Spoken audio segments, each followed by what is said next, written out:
So, thank you for attending tonight's program In Her Footsteps, Mother Jones. My name is Sarah Davis, and I'm the public programs educator at the Illinois State Museum. And this program is part of a four-part series taking place the fourth Tuesday of the month through June, featuring Illinois women and their contributions to history, culture, and society. Its aim is to encourage Illinoisans to learn more about women's history in their region and perhaps travel virtually or in person to learn more about their stories. The women featured in the program will also be included along with the other female historical figures on the museum's new In Her Footsteps Illinois Women's History Trail website that actually launched this past weekend. The website will pinpoint locations across the state connected to women who have contributed to Illinois history. It will also summarize each woman's story and provide information on historic sites and markers that the public can visit. So without further ado, I'd like to introduce Joan, the Vice President of Friends of Mother Jones Museum, and Mother Jones herself. Thank you, Sarah. And I want to say thank you for all your hard work in putting this together. I know we've certainly kept you busy. I can imagine if everyone else has kept you as busy as we have with our questions and ideas. I want to thank you for the time that you put into this program, and to the Illinois State Museum for conceiving of this series of women in Illinois history. And I think In Her Footsteps is particularly apt for Mother Jones, who once said her address was like her shoes. It went with her everywhere she was. So with me tonight is the wonderful Loretta Williams, who has been our Mother Jones actor for some years now and has portrayed Mother Jones in a tremendous variety of events, labor halls, schools, the museum, the Union Miners Cemetery, and in Cork at the Mother Jones Festival, among others. So the way we're going to do this, we're functioning under the notion that most people are here, have some idea who Mother Jones is, but perhaps does not know a lot about her. And given that we have not a lot of time, we'd like to introduce you to her and some of the vital issues of her life and her wonderful legacy. And we'll do that in dialogue. So I'll give you some background, set some context, and then I'll ask Mother Jones questions and she'll tell us, Loretta will tell us as Mother Jones, how Mother felt about those particular notions. So we'll also look at some of the places that she was most active in Illinois. As you know, Mother was all over the United States, and of course she lived in Canada for a while, lobbied the Mexican government in Mexico City on behalf of miners in the copper fields. So Mother covered a lot of ground. And of course we want to focus on her places in Illinois, in Chicago, in Macoupin County, and really throughout the state. You all have access to the web materials for this presentation, and there will be a video. And before we leave today, we'll give you some suggestions about where to find more information on websites, videos, books, and you can always write to us. So we're where you can find out everything you would like to know about Mother Jones. So Mary Harris was born into a radical tradition in Cork, Ireland in 1837. Although she'd like to say she was born in 1830, she did sometimes embellish the truth, but the records show 1837. Her family left during the days of the Great Hunger, the potato famine, in the 1850s. They immigrated first to Canada. Mary came to the United States and taught school for a while in Monroe, Michigan. She studied in a normal school, so she was educated as a teacher. And she came at the time in our history when immigration numbers grew dramatically. There were great shifts in population. Immigrants were moving from country to country and continent to continent. They were leaving the countryside, going to the cities, working in harsh conditions. Sweatshops were called sweatshops for good reason, lived in crowded, miserable housing. There were no child labor laws. Actually, there were very few laws governing safety and health and protection of workers of any kind. So Mother Jones, tell us about your early years. Tell us about life in Cork and leaving Cork and going to Canada, if you would, Mother. I'm that wicked old woman, Mother Jones, but I was born in Cork, Ireland, during that terrible, terrible famine. They say that the Lord sent the pestilence, but England sent the famine. People were dropping dead in the streets. I don't know how anyone survived. The potatoes were rotten in the fields. You could smell them for miles and miles. It was dreadful, and my father feared for us. So he found passage, he and my brother found passage on board a ship for America. And when they got here, they got a job on the railroad, laying ties, because the railroad was becoming very popular. And he saved money and sent it back for mother and my siblings. And we got on board that ship right there in Cork, Ireland, and spent 5 weeks on board that ship coming to America. Didn't know if your ship was going to make it, if you were going to live or die. We left everything behind and brought only what we could hold in our hands. When we got to America, we went to Burlington, Vermont, and then Father's work took him on up into Toronto. And that's where we stayed for a while, and Mother saw fit that I should go to school because she knew that labor was terribly hard. Thank you, Mother. Well, after that beginning, which was not a very unusual beginning for so many millions of refugees coming to America, Mary moved to Memphis to teach. And there she met and married a skilled laborer and union activist, George Jones, in 1860. Now imagine in 1860 in Memphis, it's right before the beginning of the Civil War. And again, crowded conditions, terrible times. A yellow fever epidemic raged through the poor, low, crowded sections of the city. And within weeks, George and all 4 of their children died in the outbreak in 1867. So in just 7 years, she married, had 4 children, became a widow, and lost all of those children and her husband in a matter of days. So tell us, Mother Jones, about teaching school and going to Memphis and George and the children. Well, in Toronto, I got my teaching certificate. Oh, a teaching certificate was nothing like it is now. I got a letter of character recommendation from the priest, and that was my teaching certificate. So I took a job teaching, and I was paid $8 a month. But I didn't like teaching little children, and I didn't last very long. So I took my $32 pay, and I went to Memphis. And that's where I met Mr. Jones. He was an iron molder, a very good job at the time. And we had a little home, and I had 4 lovely children. And the Civil War was going on, but it wasn't affecting us too terribly much.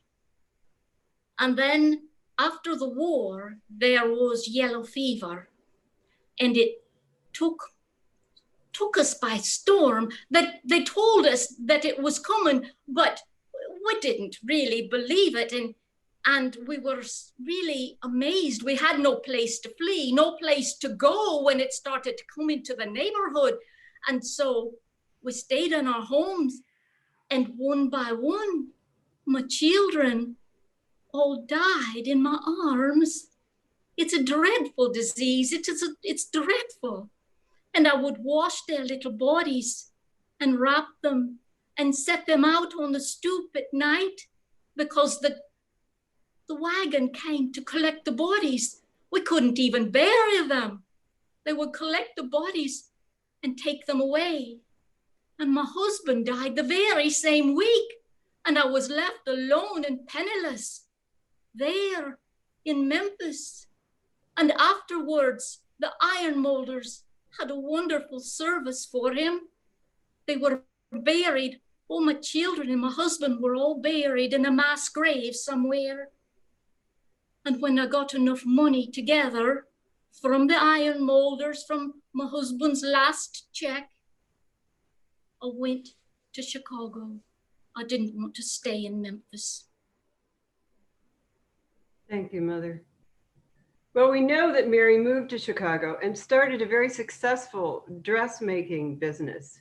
Many women in those days made their living by sewing in some way or another. And Mother continued her involvement with women who sewed throughout her career. As late as 1915, she was in New York supporting the International Ladies Garment Workers Union in their continuing struggle to make work life better for their members. So she started a successful dressmaking business. Again, she starts over, makes a successful dressmaking business, making dresses for the wives and mothers of some of the richest men in Chicago. And it gave her an insight into their lives. And she writes about that later on. Then in 1871, the Great Chicago Fire destroyed her city, her business, and everything she owned. At the age of 34, she'd survived the famine, she'd survived the epidemic, she'd survived the fire. She was alone and drawn to the labor organizations that work to aid and advocate for poor and working families in Chicago. Tell us, Mother, about your dressmaking business and about the fire. I was able to get to Chicago and set up a small dressmaking business there on Jackson Street. And I would take my piecework and I would go to different homes there along the lovely lake. And I would see in the wintertime how they had no regard. The wealthy had no regard at all for the poor wretches that were freezing along the waterfront. There they were in their tropical palaces, worried about their garments and how fine they were and how they would look. And those in rags were along the lakefront. And then there were very dry times in Chicago, and fires would sprout up all around, and the firefighters were working so hard to get them put out until finally they could no longer contain the fires. And we thought surely they'd be able to keep them away from our establishment. But no, what we could grab in our hands and flee to the lake, it's all we had. And we stayed there in the lake all during the night while everything around us burned down. Flames and ashes. We didn't know if the lake was going to take us to a watery grave or if we were going to be burned to death. And when the smoke moved and parted, the only thing we could find were 3 brick walls of St. Mary's Church off in the distance. And that's where we went to gather. And the laborers gathered there together, looking for work. which we couldn't find. There was nothing much to do. And we bound together in solidarity. It became our church and our school and our family. We had nothing left but what we fled our homes in. Thank you, Mother. Chicago was the right place for Mary Harris to become Mother Jones. The city was the center of progressive labor activity. Mary was able to join the Knights of Labor, the only labor group that admitted women. And she began her transformation from immigrant and widow to the organizer and champion of working families, the women that we know as Mother Jones. This period of her life during these next 2 decades is the period that we know the least about, because much of it remains undocumented or certainly undiscovered. We know she worked to support Coxey's army, and from the mid-1890s, she was in Pittsburgh during the National Coal Strike. She organized miners' wives in Arnott, Pennsylvania, and in 1900 was hired by the United Mine Workers of America and worked for them in West Virginia and in Pennsylvania. We know she was an educated woman. We know she was an intelligent woman. We know she learned a lot about how to present herself, how to get the attention of the crowd, how to organize in her own individual way. So Mother, tell us about your life after the fire. Tell us how Mary Harris became Mother Jones. Well, I couldn't find a job. There wasn't any place to work. So I heard about a little paper that was selling subscriptions. They were trying to get started. And so I went to them and suggested that if they could get one issue out, I'd go around to City Hall, I'd go around to the old soldiers, I'd go around to all the farms, and I'd try to sell subscriptions. And I did. I sold subscriptions, and Appeal to Reason was launched. I even began to hear stories. As I would sell subscriptions, people would tell me their stories, horrible, terrible stories that I would write out. And they published them. And before I know it, they were calling me Mother Jones. And I would write these stories, but I couldn't hardly believe it. So I took to investigating, doing investigative reporting, find out for myself. And I took a job in a fabric mill. And it was worse than you can ever imagine. The things that happened. Well, I tell you, I went down there to get a job in the fabric mill, and I told the man that I had a family that was going to be following me. And he said, why, I'll have a house for you then, ma'am, if you want to. Your family can move into it with you. And he took me to show me this house, and there were no windows, and there were holes in the ceiling. And I said, but what about the holes and no windows? And he said, oh, don't worry, ma'am. When it gets to be hot in the summertime, you'll be glad for the cross ventilation. I thought, no, surely not. Yes, it was terrible. And so after I left him, I lost my job when my family didn't show up, you know. I went to a rope factory, another state. And sure enough, it was the same kind of dreadful thing where women and children would work. Little tiny tots would be reaching their hands into the machinery. The machinery was made low to the ground so the children could work on it. And their little fingers would get pinched and they would lose limbs. And sometimes their hair would get caught in the machinery and it would scalp them. It was terrible, burning hot in the summer with all of this dust and they're breathing it. And they gazed out and they would see rich people out there. And they had no hope. The families had to work They had to. They didn't do it for entertainment money. They did it to keep from starving. The whole family had to work. Yes. Thank you, Mother. So it was during this time that the women history calls Mother Jones became Mother Jones. She was one of them. She gave her voice to their struggles. She loved them. Later, we'll see that love as we hear her letter requesting to be buried with her brave boys. We know that her first article as Mother Jones appeared in 1901.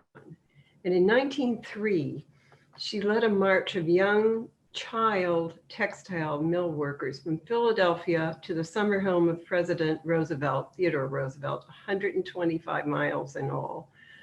The march drew enormous press attention. The president refused to see them, but the story filled the papers across the country and brought home to the public the lives of child workers.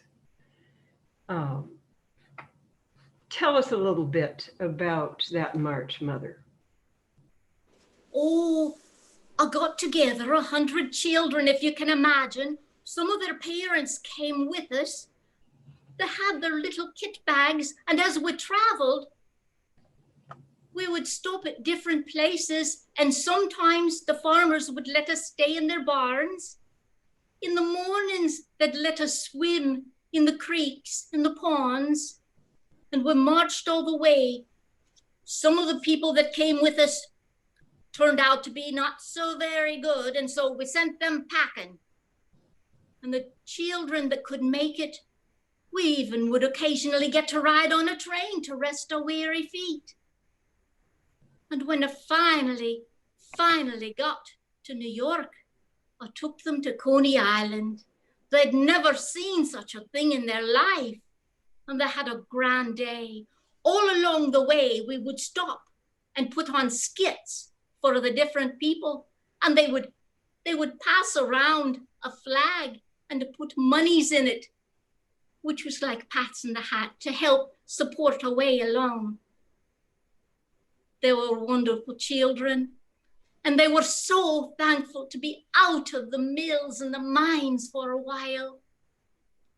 But when we got to President Roosevelt, we were told he was out and to basically go home. He refused to see us. And the children were heartbroken because they had to go back to work. But they remembered it all their days, and the press that we had received along the way in the small towns with the small private newspapers, that's where we got our publicity, and showed the people how we needed to have child labor laws. They couldn't be working 12 and 14 hours a day for 2 cents an hour. 2 cents an hour. We were so grateful to the country for listening to our plea, our cry, because now, after many years, finally, children are allowed to go to school. They are allowed to have freedom to play and to go outside during the day. Thank you, Mother. So Mother Jones continued her work across the country and into Mexico to support workers in mines and factories, and particularly to advocate for child workers.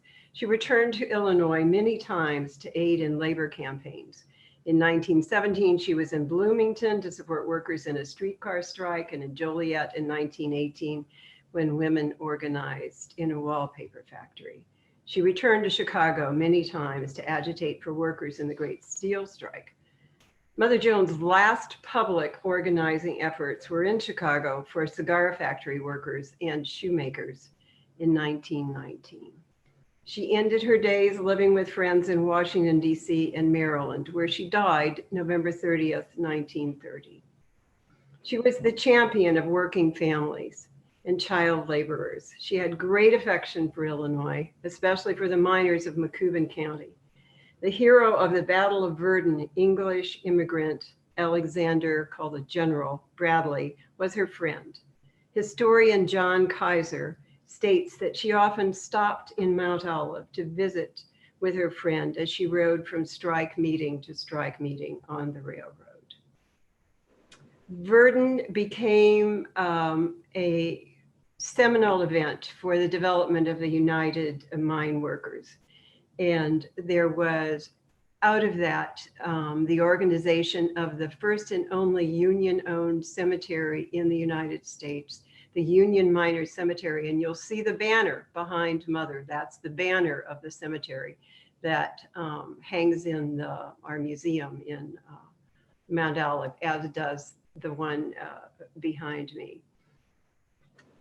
The miners who died in that strike were forbidden to be buried in their hometowns. In fact, several of them were disinterred. United Mine Workers bought the cemetery so they'd have a place to bury their own. Mother knew that story, and she had great respect for the men who fought in Verdun, the families who supported them, and for this Union Miners cemetery. In 1923, Mother Jones wrote to the United Mine Workers of America and asked them if she could be buried there in Mount Olive. When she died in 1930, her funeral brought more than 25,000 working people to this little town of 3,000 people to say goodbye to Mother Jones. So, Mother, would you read us the letter that you wrote asking to be buried in Mount Olive? This is a special request I left with the miners of Mount Olive, Illinois. From Chicago, November 12th, 1923. When the last call comes for me to take my final rest, will the miners see that I get a resting place in the same clay that shelters the miners who gave up their lives on the hills of Verdun, Illinois, on the morning of October 12, 1898, for their heroic sacrifice for their fellow men. They are responsible for Illinois being the best organized labor state in America. I hope it will be my consolation when I pass away to feel I sleep under the clay with those brave boys. Signed, Mother Jones. Thank you. In 1936, the cemetery was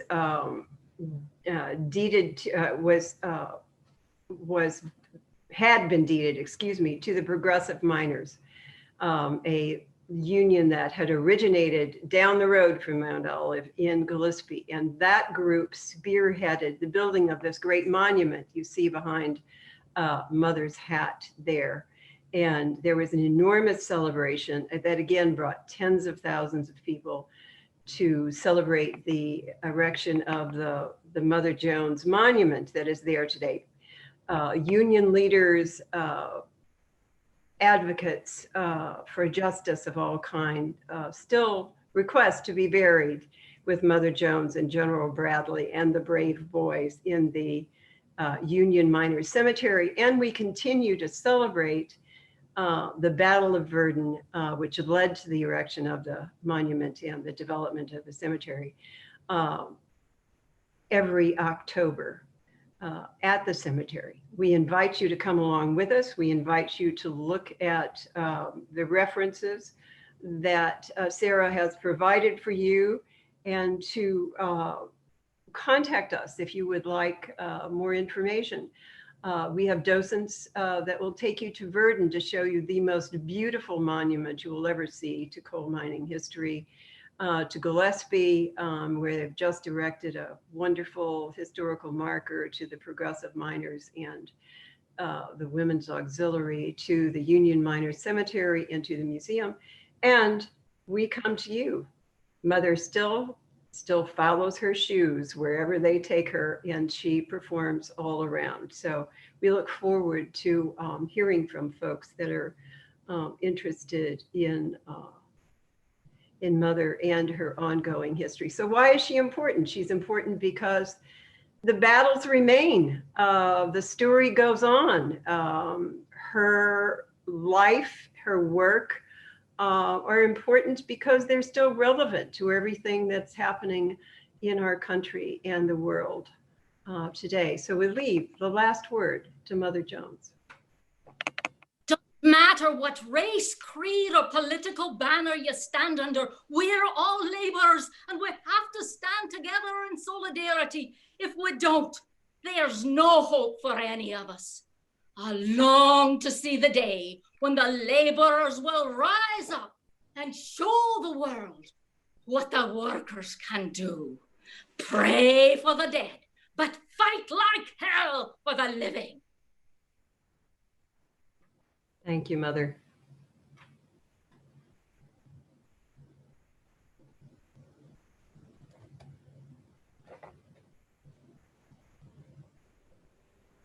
All right, so now we have a few minutes. If anyone has any questions for either Mother Jones or for Joan, you can put them in the chat or in the Q&A.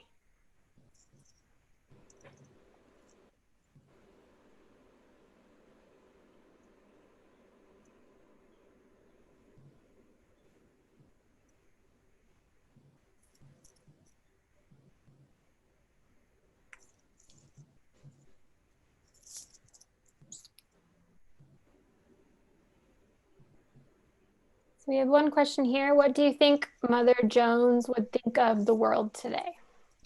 I think that she would lace up her shoes and say, let's get on with it. We have the same work to do that we had to do in 1930. I'm not a humanitarian, I'm a hellraiser, and you've got to stand together in solidarity. We're still fighting today. They're taking over everything. We have slave labor, and the people can see it. They're just so tied down where they're at, and they're still working in the factories. They're still slaving away in the buildings. They're still being paid pennies on the dollar.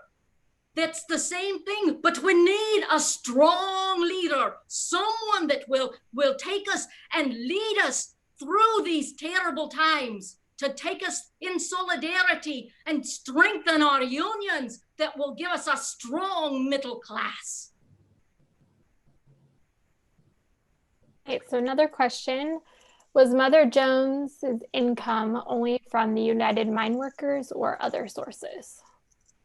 Actually, she only worked for the United Mine Workers for a brief period of time. She made money from her writing. She did write an autobiography and did some newspaper articles too, and she did work for several other labor organizations, and she lived also from the charity of people who were kind to her. In her old age, her good friends provided her with housing and care. So some of it was donations and some of it was money that she earned from various organizations. Yes, and someone just put up, is the autobiography still available? Yes, it is. And her husband and 4 children are buried in a mass grave. We don't know where, but here's a wonderful thing. We are in the process, actually, we have a meeting coming up, of erecting a small monument to Mother Jones's husband and children, which will be at the site of the Union Miners Cemetery, which will have their names, their birth dates and their death dates, and a brief story of their lives. But we cannot visit their graves because we only know that it's a mass grave in Memphis. And that's why we think it's so important to add a small monument to remember Mother's family. So another question is, who are some of the activists who were inspired by and carried on Mother Jones's work? Well, you know, it's really interesting because activism is a very big, broad category. Certainly, the founders, as well as the rank and file of the Progressive Miners and the Women's Auxiliary, were devoted to the Mother Jones story and to Mother Jones. So there's that whole piece. Most recently, the activist and singer and songwriter Ann Feeney requested to be buried at the Union Miners Cemetery because she felt she was a true daughter of Mother Jones. And there is a bench and a small note from Ann Feeney there on May Day of this year. Her family interred her in the cemetery. So Jeff Biggers, the wonderful writer on labor issues in the United States, says that one of his relatives, who was a progressive miner, loved Mother Jones and followed her ideas as he fought for his union. He's buried there. So I think that people continue to study her. I'm happy to note there's a new thesis every year or so that comes along where someone again examines her and her effect on the world. Let me see. The magazine simply uses Mother Jones's name and they say they follow her ideas. But that's the only association they have with Mother Jones. Was Mother Jones ever threatened for her activism? Indeed, she was. She was jailed for it. She was accused of sedition. She was threatened. I think the only reason that she wasn't killed, because certainly there were many opportunities to kill her at Ludlow in West Virginia as she walked up the creek beds in the dark, and any number of other places, there's that she would have been such a powerful martyr to her cause that she might have been more dangerous dead than alive. And also, there were always people around to protect her who were devoted to her. But yes, she was constantly threatened. Yeah, many, many times. Okay, we have time for one more question. What would Mother Jones have made of the war between the UMWA and the PMWA in the 1930s? That is a question that requires a dissertation. Mother had already fallen out with John L. Lewis because of his autocratic ways. She would not have approved of the way he run that union. And I do believe she had told him so in her lifetime. She certainly would have supported the progressives in their attempt to democratize the union. She was always for the underdog. And as I said, they adored her and mentioned her in their documents specifically, and of course, raised the money to erect the monument. I've often thought about where Mother would have come down on that battle. I know it would have made her incredibly sad to see them kill each other, the progressives and the Uniteds, since she knew what they needed to do was to join hands and fight the boss and not each other.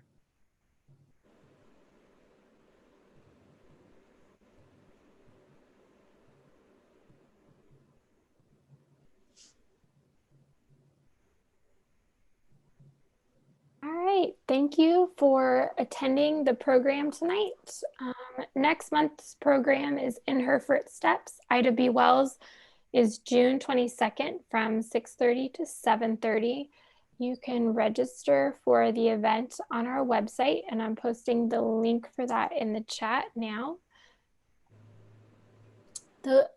We hope that you'll consider a gift to the Illinois State Museum to continue to share stories, start conversation, and provide opportunities for learning and growth. I will post the link for donations in the chat. And tonight's program was recorded and will be posted to the In Her Footsteps website, as well as the museum's YouTube page, hopefully by the end of next week. But we look forward to seeing you at future museum programs. And thank you again to Mother Jones and to Joan for this wonderful presentation.